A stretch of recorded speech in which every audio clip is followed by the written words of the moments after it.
Bonjour, bienvenue sur ma page, je suis Adi, référenceur, développeur et marketeur e-commerce depuis plus de 16 années.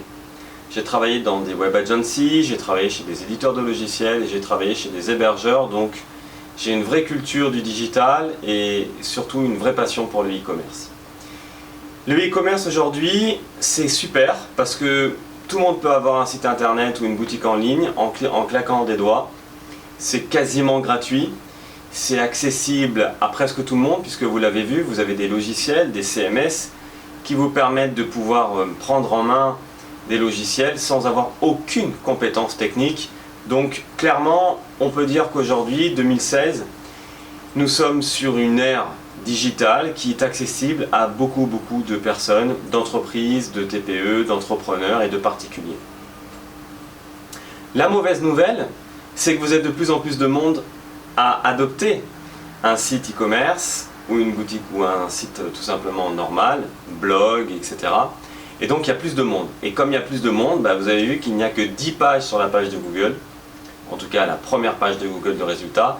Donc s'il y a 100 000 personnes qui font la même chose que vous, il n'y en a que 10 qui vont arriver sur la première page de Google. Et ça c'est compliqué, c'est difficile, c'est une réalité, il faut en avoir conscience.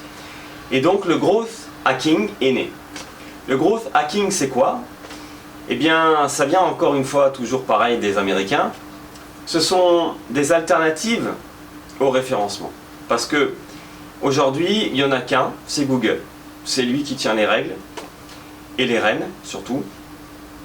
Et c'est lui qui impose un petit peu sa suprématie. Donc on n'a pas d'autre choix que de passer en permanence par Google pour être vu.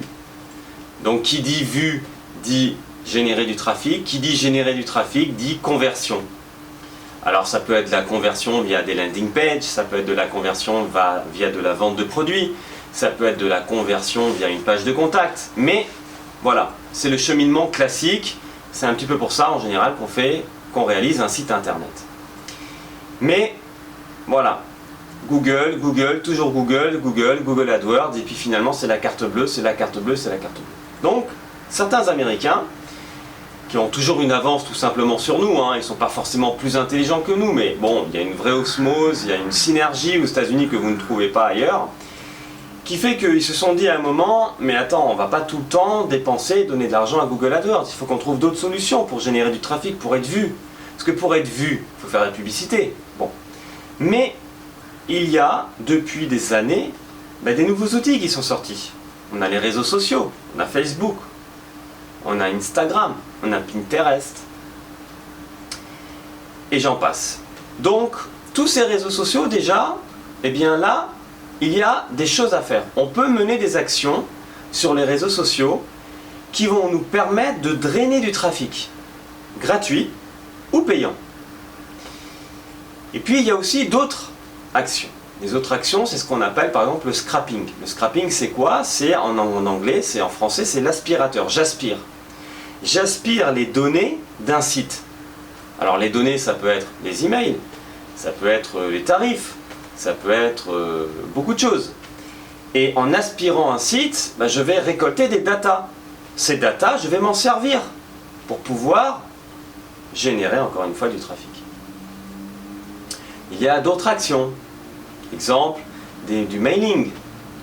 Alors c'est vrai que le mailing aujourd'hui est de moins en moins utilisé, mais quand on le fait intelligemment, on peut obtenir de campagnes mailing du trafic. Et puis on va aussi utiliser des outils aujourd'hui qui nous permettent d'améliorer mon taux de conversion.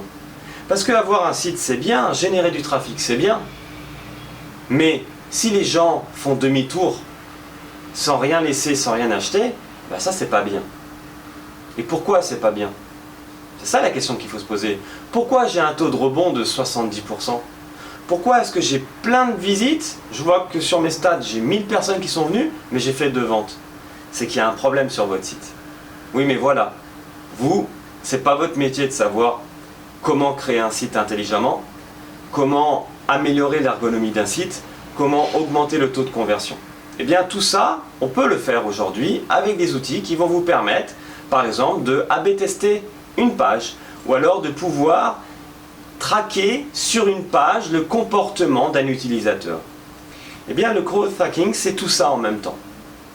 C'est cibler, c'est monitorer, c'est travailler, c'est répertorier intelligemment les actions à mettre en place, parce que ça aussi, c'est une chose que beaucoup de gens ne comprennent pas. Tout le monde n'a pas besoin d'avoir une page Facebook. Quand vous vendez des canapés cuir, vous n'avez pas besoin d'avoir une page Facebook, parce que il n'y a pas de communauté canapé cuir sur Facebook. Par contre, si vous vendez des rollers, oui, vous avez besoin d'avoir une page Facebook, parce qu'il y a des communautés de personnes qui font du roller et donc qui partagent une passion autour d'une page, d'un groupe sur Facebook. Donc là, vous avez un intérêt. Donc le growth hacking, c'est ça aussi. C'est identifier quels sont les canaux d'acquisition en termes de digital qui sont adaptés ou pas à votre business. Voilà. Et donc, on peut, via le growth hacking, acquérir du trafic, de la conversion, autre que Monsieur Google, tout simplement. Eh bien, je vous propose mes services en termes de growth hacking et je vous dis à bientôt. Merci.